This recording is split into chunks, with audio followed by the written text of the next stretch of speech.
Hey there, and welcome to episode 15 of the Hub of Junior Golf Podcast. I am Ryan Bird, joined as always by the founder of the Junior Golf Hub, Roger Nick. And Roger, a very eventful week in golf, not only in the past, but also in the future.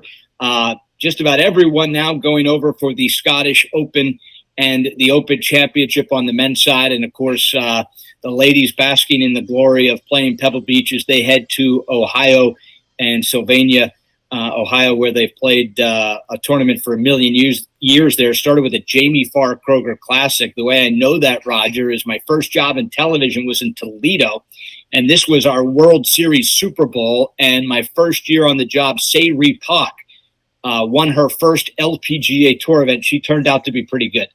Yeah, absolutely, she did. As a funny story there, Ryan, is that I was actually working that event for Bar Mucha and Lori Brower up there. I remember meeting Jamie Farr actually out at the event one year. So what a great spot it is. It is. They absolutely, like I said, for that community, it is 100% their Super Bowl. Inverness, of course, gets a lot of big events, but Highland Meadows, I believe, is the name of the golf course. It has withstood the test of time. Yeah. All right, got to give you the Ryder Cup. We're down to 6 weeks left in the regular season of the FedEx Cup. We had Zach Johnson this week. Was able to speak to him at the John Deere Classic, and he has some real interesting decisions. So his team right now, Roger, is Scheffler, Clark, Koepka, Rahm, Cantlay, Max Homa. Those guys are in on points. That obviously can change. Then it goes Keegan Bradley, Spieth, Morikawa, Cam Young, Sam Burns, and Ricky Fowler. So off the team currently, a guy named Justin Thomas. And I'm going to make a case for Denny McCarthy. The United States, I don't need to tell you, they have been overwhelming favorites and have just gotten their clocks cleaned on foreign soil for a couple decades now. Regardless of how big of a favorite they are, regardless of how good they are on paper, they just can't win, not in the U.S. So I've always said this: if the Ryder Cup's an all-star team and you're going on points or fan votes or whatever, fine. I'll live with it. It's an all-star game. If it really is determining whether you get in the Hall of Fame or not, and if your captaincy actually is important, then, I don't believe like a Bill Belichick would accept someone coming to him and telling him that who his starting 11 are based on how they played in the last 12 months. And with that, I think the captain should be able to have a little more flexibility. And if the best players don't necessarily make the best team, how do you feel about how the Ryder Cup should be handled? Well, I agree with you. I don't think Belichick would put up with that at all. He wants control of his team, and he wants the right players in the right time and right position. So I think Zach's got a really tough job this year. I think, for one thing is you look at JT, for example, he's having a really tough year, right?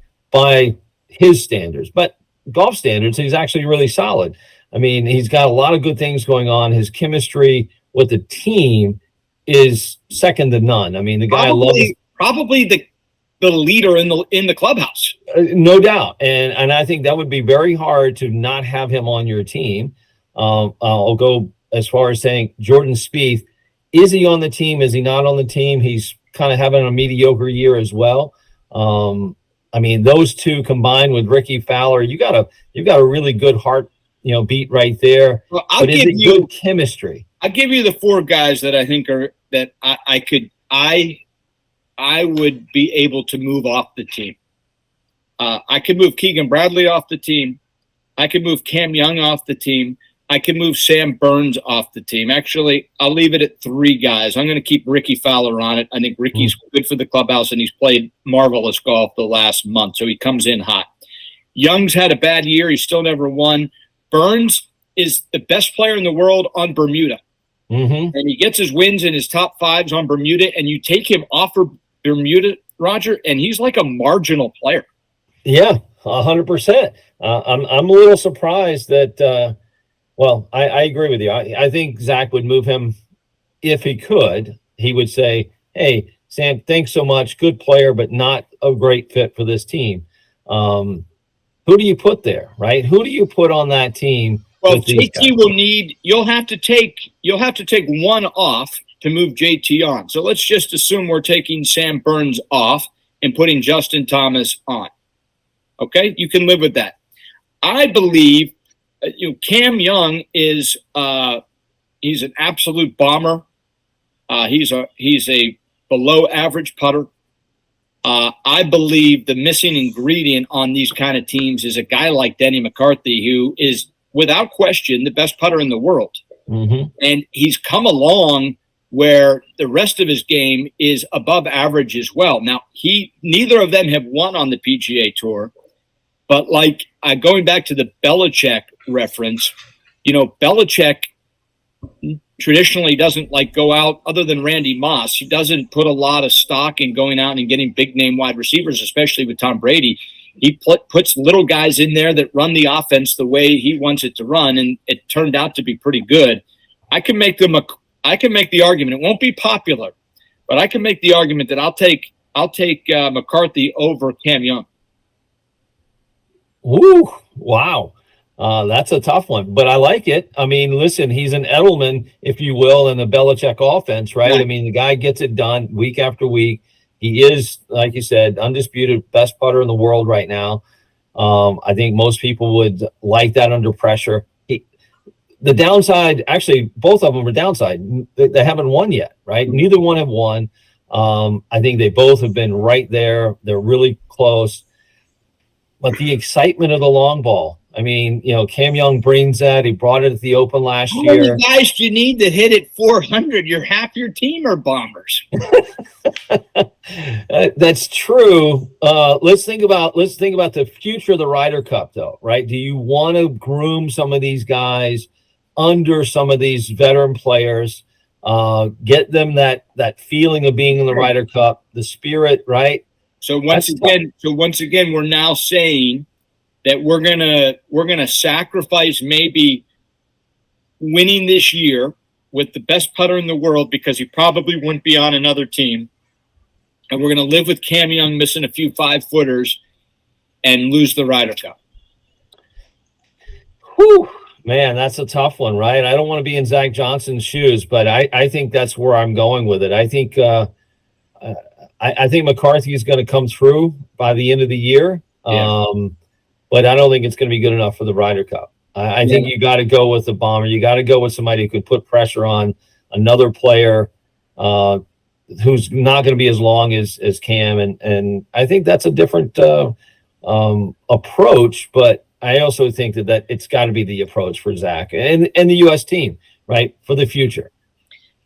So obviously, best case scenario for Zach is that JT, who's 13th in points, makes his job easy over the next 6 weeks, takes care of business, has a couple top 10s, moves past. I mean, the problem is Ricky Fowler is 12, Burns is 11, Cam Young is 10. So, really all three of those guys in jeopardy. It will be fascinating to see. They're all playing in Scotland, which will be a lot of fun. So, all right, I gave you your Ryder Cup captaincy, Roger.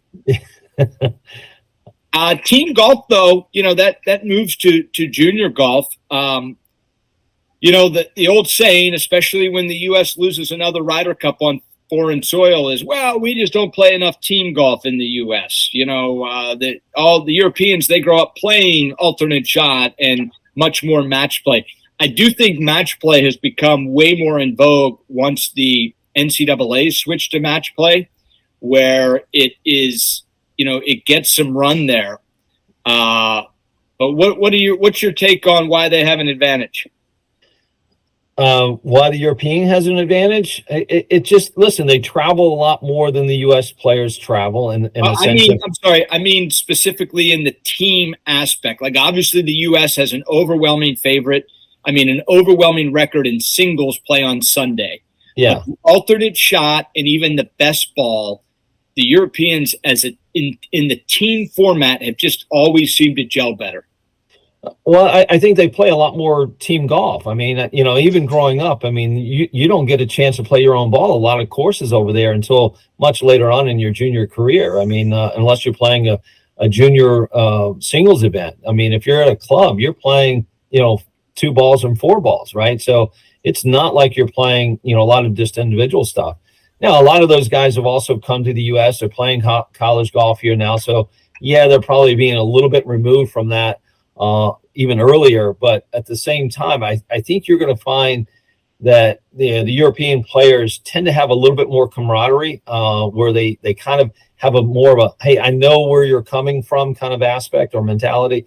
Where the U.S. it is just so individualized. I mean, it from day one, you don't care about anyone else other than yourself. You're not advancing your country. You don't really feel that same pride, or at least not until you get involved in something like this, right? Not until you get involved. Right. And, obviously you're talking about Phil and Tiger forever kind of dividing the team into 2 rooms because they didn't necessarily get along. So you had your 2 leaders and you kind of had to choose, are you going to go in Tiger's camp or Phil's camp? DJ Dustin Johnson, obviously, was on that team forever. So we'll see if junior golf. I mean, I think the NCAA moving to match play at the end, I think, has really helped. More and more junior golfers play or college golfers play match play. Just which forever was something that you really just didn't get a whole lot of opportunity to do that. With that, we welcome. Go ahead. I'm sorry. So one of the things you've got to think about too now is that you got the PGA Junior League, which is starting to instill a little bit more of that kind of team camaraderie over the years now. So let's see where that goes, and hopefully they tie that in a little bit more to the next level of golf, right? So let's see how far that goes. And we'll ask the guy, our guest here this week on the Hub of Junior Golf Podcast, Dave Pezzino, entering his 17th year as the head coach for the UConn Huskies. Wow, old. Yeah, coach, 17 years coming up. Thanks for joining us today. Before we get to a bevy of topics, let's just get your take on Roger and I were discussing, obviously the Ryder Cup over the years that the United States has struggled in the team formats, especially the alternate shot, where the Europeans have excelled.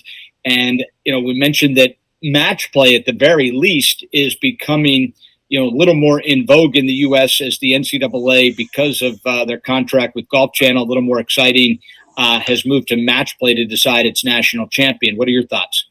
So I think the match play component is fantastic. There's a little bit more camaraderie. You see the advertisements of the mascots running around at Greyhawk, and I think you're going to see an amazing display when Omni gets their hands on it out at La Costa. We would spring break out in San Diego, got a chance to play at San Diego's tournament at Chula Vista, and I would walk around La Costa. And if you went to the Legends course, if you're looking at the property, the Legends was to the right. They played the Accenture match play on that property, and I think they used a little bit of a composite course out there, but it just seemed like a great facility. Now, you can't have 2 different golf courses for the NCAA stroke play and match play finals because the TV cameras and setup and everything. And there might be a Title IX component with it too. But I think the PGA Junior League is a great thing. I think that's it's like Little League for golfers for that component. But I think match play, guys grow up playing, games against each other. At the course, I don't want to say gambling games. That's a bad thing, but they play those type of events. But match play is much more important in Great Britain and Ireland because they play Stapleford. They play match play a lot more than stroke play or medal play, as they would call it over there. And I think it's a great thing. I think, because then fans could say, well, Roger playing for Elon is, 2 up on Pezzino at UConn. Okay, all right, well, that makes sense. It's not like, well, Pezzino is the drop scorer for UConn. Well, what does that mean? It's so hard to catch all that stuff up. But, if you looked at the NCAA stroke play final, I think Oklahoma State won the stroke play. Could it be 2 or 4 times and then didn't win 2 of those times? Right. So that to me, I wish we would have like a stroke play champion and a match play champion at the same time. 72 holes is a lot of golf. But who wants to trade late May golf for doing it at another time? It's too dramatic. The TV is fantastic. There's some things that we want to change as a coaching group about it, but I think it's just great. And I can't wait to get our boys, into that environment. That arena is going to be amazing. And the Ryder Cup is special, and I think if you look at it, the reason why the Euros beat our tail in, look at their hype videos. It's all about the continent, right? Continental Europeans. It used to be, Jackie Burke said that the reason why we get our ass kicked is because the Euros fly in one plane and the Americans fly in 10 or 12. And that's why. Because think about it. It goes back to the college bus trips. Remember, Roger, and your college teams? How great are those bus rides? They're phenomenal. They're the best. You're playing. Well, back in the day, we'd play cards, and now kids can go on Wi-Fi, watch movies. We'd play cards and talk about life, and eat as much as you could. And I think that the camaraderie piece is so huge. Stroke play is great now. In the conference championship season, you can sub players out. I have a hard time dealing with that in my head. So we haven't used the substitution rule.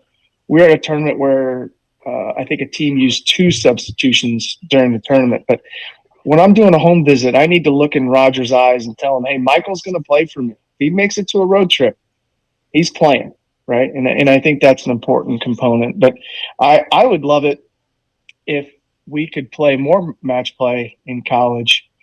I don't want to sacrifice stroke play to that point, but we're only allowed 24 days of competition. And I think back in the day, it was like 30. That's a big thing because you can get, 24 to 30. That's 3 more events or 2 more events. And, I think the match play thing is really exciting. I know some conferences are putting in play too. Does match play count against the competition days? Because it's yes. Yeah. So like when we play our match play, which I'm really excited about, the Big East match play at Bear Lakes in West Palm Beach, which is a phenomenal piece of property. And the club is so gracious to us. We have 8 teams coming down and we'll play 1 practice round on Sunday. We'll play 2 matches on Monday, and we'll play 18 on Tuesday. And like old school college golf, you're out on Tuesday, right? Any given Tuesday. But it's great. We had 7 on 7 this year because we didn't have we had like 4 teams. But it mattered. Like we had a team down 6-1 at the turn, and we had to play our tail off to finish the gosh dang thing off. So that stuff's exciting. And then if you watch any of the women's component, oh my God, it was phenomenal. Great ball striking and great putting after great ball striking, great putting. Yeah. So college golf's in a great spot. It is, no doubt. Raj?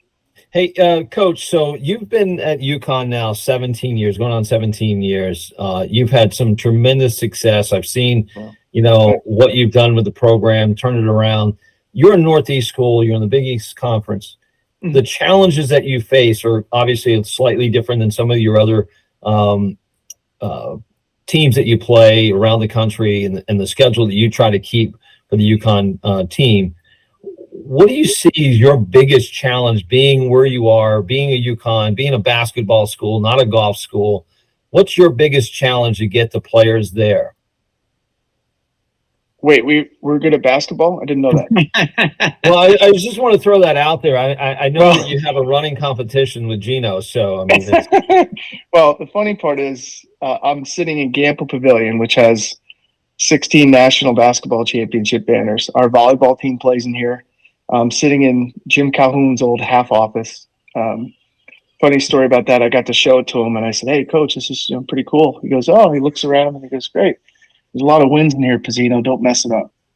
I think you're doing okay. I think you're doing okay there, bud. We've been okay. I think I think the biggest thing I sell is the student athlete experience here at UConn. We have an unbelievable academic institution, and it speaks for itself. Our graduates, our student athletes walk out of here with options. I like to tell them, like, put your diploma in your back pocket if you want to play, and that you have a safe landing spot. That, like we had a player, Jeb Buchanan, who went out and played full time, won a New York State Open, played in Canada, played in Latin America, and an unbelievable player. And just decided a couple years back, he wanted to change. Got serious with a beautiful young lady, and said, "I'm gonna go in a different direction with my life," and immediately flipped the switch and became a very attractive hire for a financial house, and he's doing an amazing job with that. I think that the travel schedule is important, and you see the northern teams can compete, and that's the thing I don't think people understand. Everybody says, "Oh, you got to go south to be any good." I don't know. Nicholas played at Ohio State; he was pretty good, right? There's a pipeline of elite players coming out of Chambana out in Illinois. They're pretty good. And I think Marquette's great in our league. Our whole Big East is getting better and better, measurably better every year. And I think, we've got 2 guys coming from Florida, and I'll have 3 on the team this year. To become an elite player, you have to play in bad weather. I talked to Cameron Champ about it. I'm like, "You're from Cali. What were you doing going to Texas?" He's like, "Oh, well, coach, hold the phone here." Like, he goes, "I had to learn how to play in wind." Right. So he's coming out, I think it was Sacramento area. Mm-hmm. He's pretty elite, don't you think? He learned how to play in bad weather. Right. Mm-hmm. And I don't think, the thing that I shared with the Florida boys was the fact that, you grow up in South Florida, you're playing in a dome, and to be able to play on different types of grasses in bad weather, in good weather, it's like they're the reverse snowbird. Like, when they go home for November to December to January, they're practicing playing every day and, taking a little break and then getting back after it. But I think the thing you need to tell northern kids is you can become elite playing out of the Northeast. You have to find the right institution, with a great schedule and a great coaching staff that's going to help you, or a coaching staff that's going to let you do your thing and work with your home instructor like a Roger Nick. But and it's not just you. Everybody calls them challenges. I call them blessings. If you're a student athlete that gets to play at the University of Connecticut, you're going to graduate with an amazing degree, with a network of people that are just going to look out for you. And those 5 letters and that beautiful dog behind me, they really matter to a lot of people. UConn Nations is quite vast. Coach, let's get into a little bit. You spent a season under Mike Small at Illinois. If you take northern schools that have weather issues, by far they are the most dominant. They're in the hunt to win the national championship every year. That's against all the California schools, the Florida schools, the Texas schools. Illinois is an absolute power, and he overcomes arguably much worse winters than you do at UConn. So how did he do it? What did you learn? And how much of that did you bring with you to the Huskies? Ryan, are you going to pay me for all this? These are the cheat codes. Well, only thing I'm going to tell you, he recruits so well, and he's able to read players so early. If he was in baseball, he'd be the greatest baseball scout on the planet. His projectability is insane. He asked me to go. The Pepsi Little Peoples was my first event out in Quincy, Illinois. He's like, "Hey, I need you to see this Guthrie kid. He's like a freshman. And then I need you to see this sophomore, Langley, and let me know how that looks." And I went out. I'm like, "I have no idea what you're looking at with either one of these guys." He's like, "I'm telling you, they're going to be elite." I said, "Okay, fine." Saw him a couple more times. I was like, "Wow." Then I went and watched Langley play again, and I was like, "Oh my gosh, it's perfect. This kid is so solid. His character is through the roof. He's like a 34 ACT, concert violinist, FCA, huddle creator. He's the kid that you want walking into your house to take out your daughter, can shoot zero. Fast forward 5-6 years, he wins the NCAAs at the honors course, earns his PGA Tour card. Now he's working for the USGA as player liaison.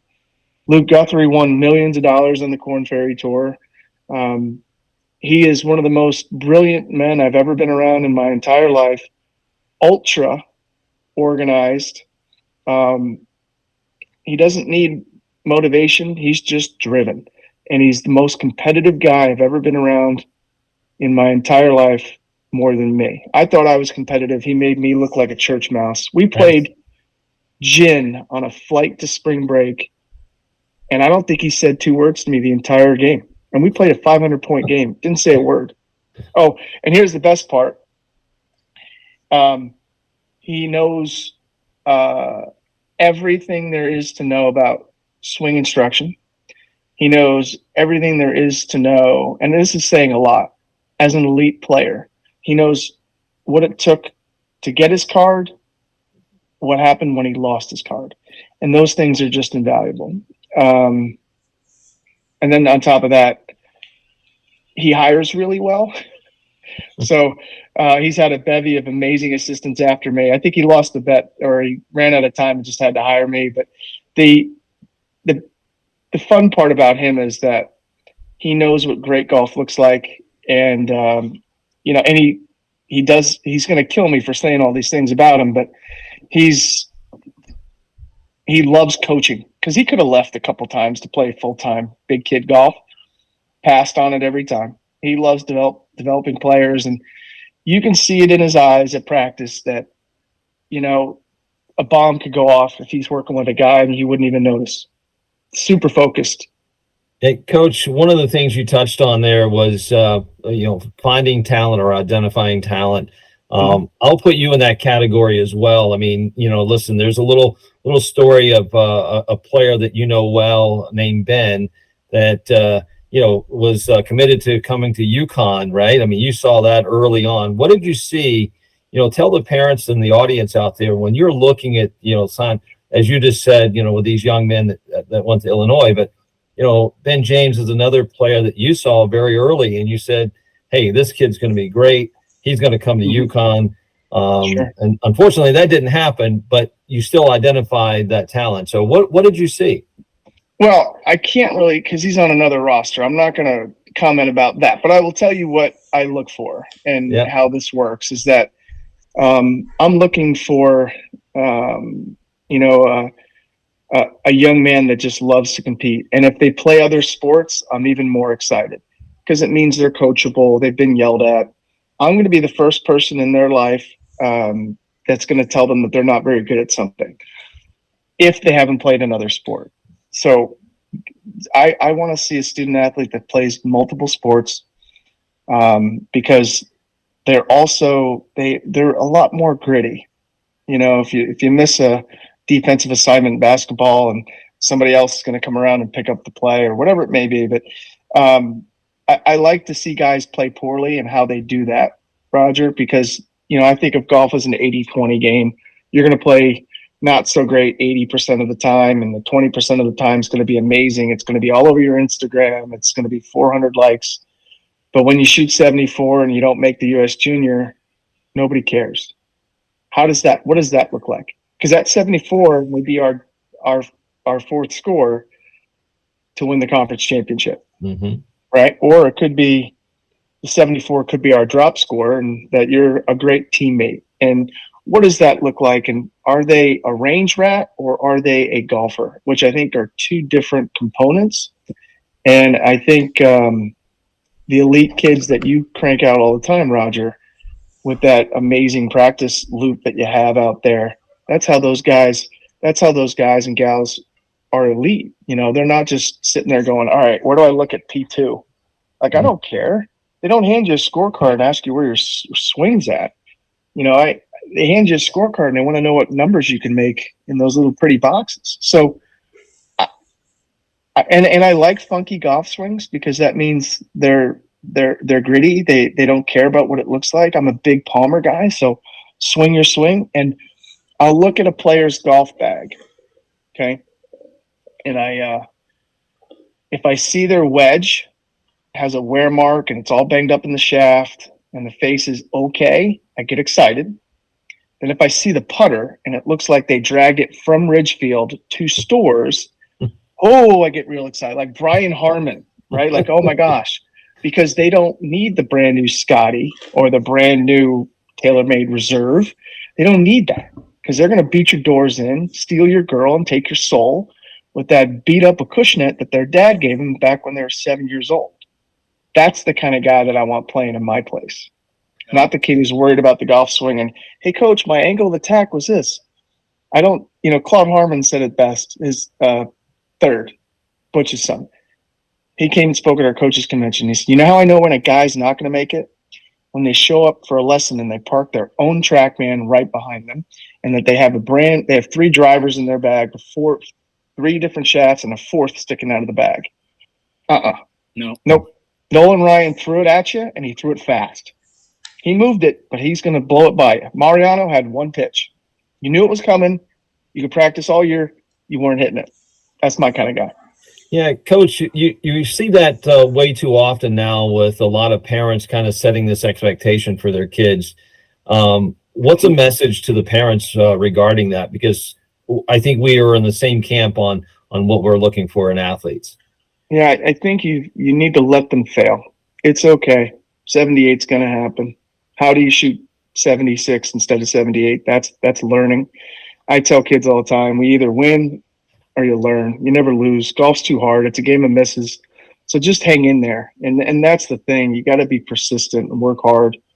I mean, I hit so many balls in my life. These are the worst. My hands aren't like Alex Noren, but like they hurt so bad every day. I switch to graphite shafts. And I think you're going to put a lot of work in, and it's not going to be the prettiest, your golf's not going to be 65 every time, right? It's just not going to. Tiger doesn't even shoot 65 every time.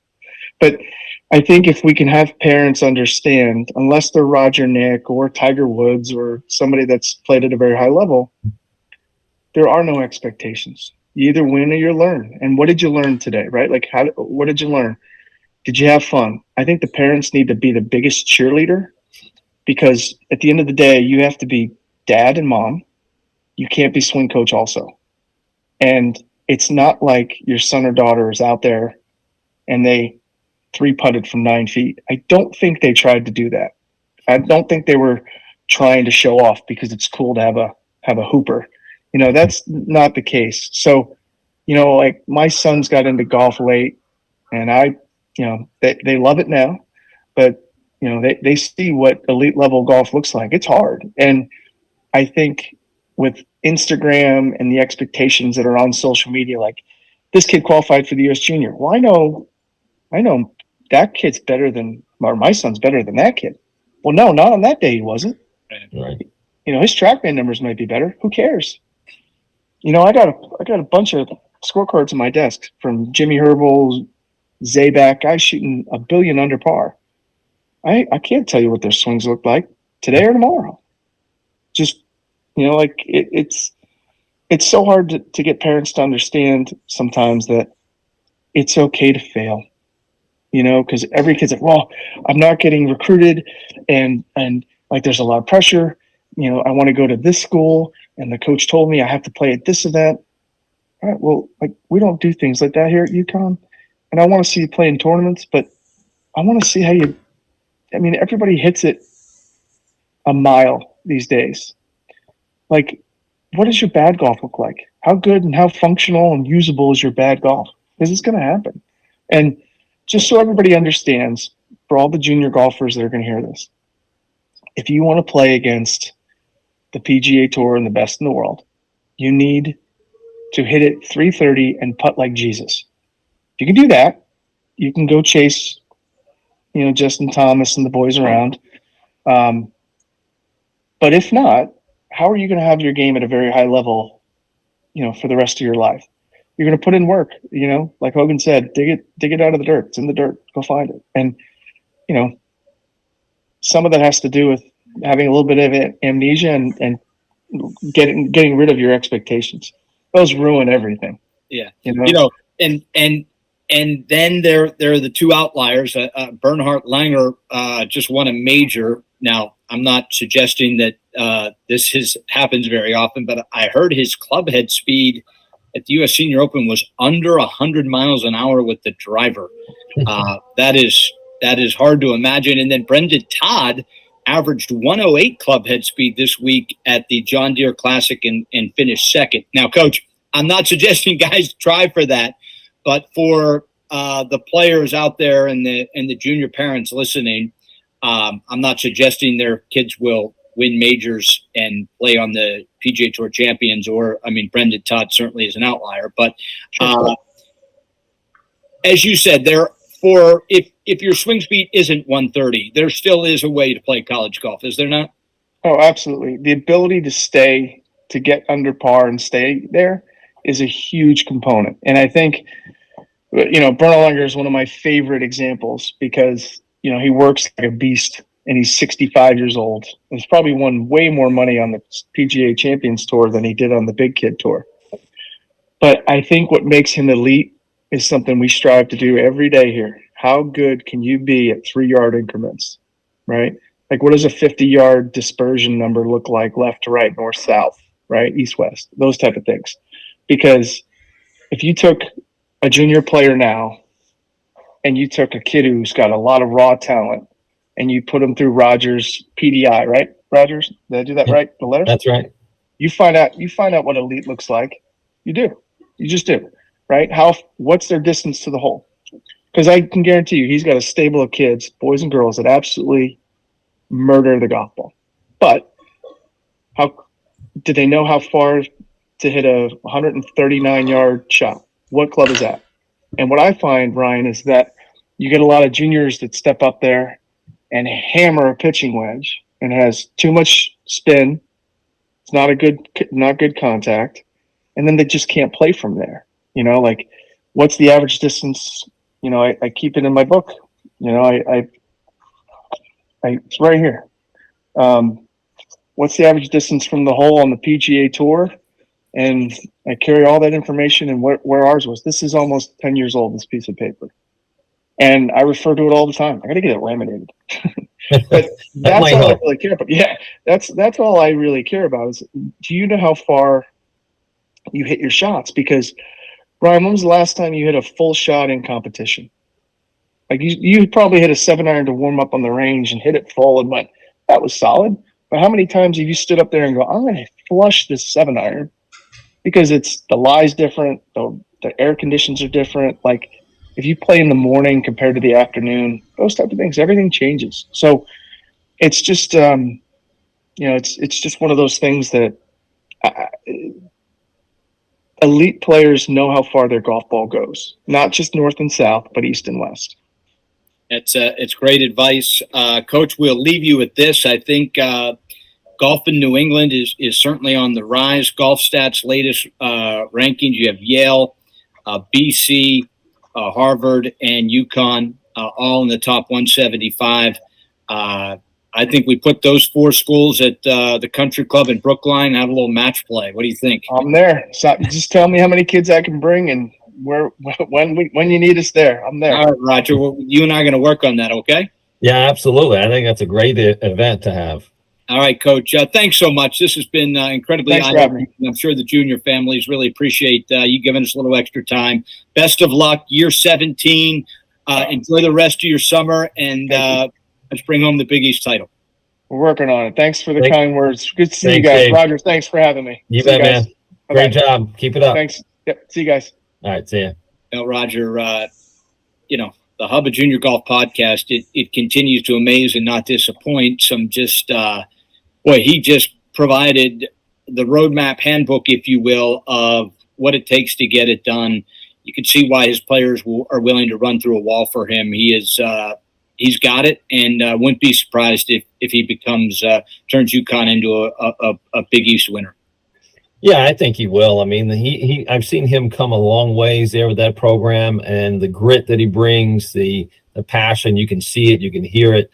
I've known quite a few of his players there that just leave there, and they're so much better prepared for their next step in their lives. So Dave's a great man and a great coach, and I'm really proud to call him a friend as well. So, but lots of good nuggets there for all of our audience. On the playing side, on the just life side. So really good stuff. Well, he mentioned a couple of different things, so let's just give it a little background in information. He did mention the Performance Center as being one of the big-time spots in America to prepare the junior golfer for the next level.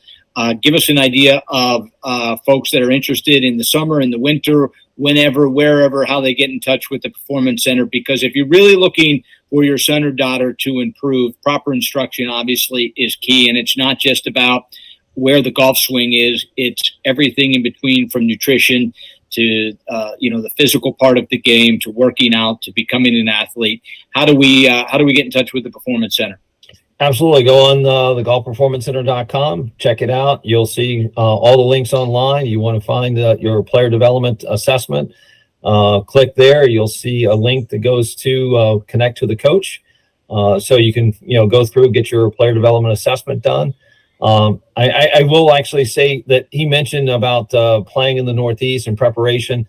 It's one reason why I created the Golf Performance Center in the Northeast, because kids playing all over the globe need to learn how to play in different conditions, which that's what it provides. So really awesome opportunity for kids to come from a sunny state to learn how to play in those wintry and also gloomy conditions of the fall and spring. So check us out there. And he also mentioned PDI. We've got some PDI about to become, in the next 6 months, it will be a household name, acronym, if you will, in every junior golf family. So get a head start on PDI, because I promise you, parents, this is coming, and it's going to become probably one of the main metrics that your son or daughter will be judged on as they prepare to play in the next level. PDI, how do we begin the process, Roger? Absolutely. Go to mypdi.com. You'll click on a link to find Danny Randolph, who is our coach, the lead coach there, on setting up an assessment time or a location. So you can reach us at mypdi.com. All right. Awesome. And thank you to Coach Pezzino from UConn men's golf team. Roger, as always, it's been a learning lesson for me. Great quality today. We appreciate everything from the Junior Golf Hub. So for episode 15, the Hub of Junior Golf, for Roger Nick, our director and producer, Michael Nick, I'm Ryan Burr, saying until next time, we'll see you next week on the Hub of Junior Golf podcast.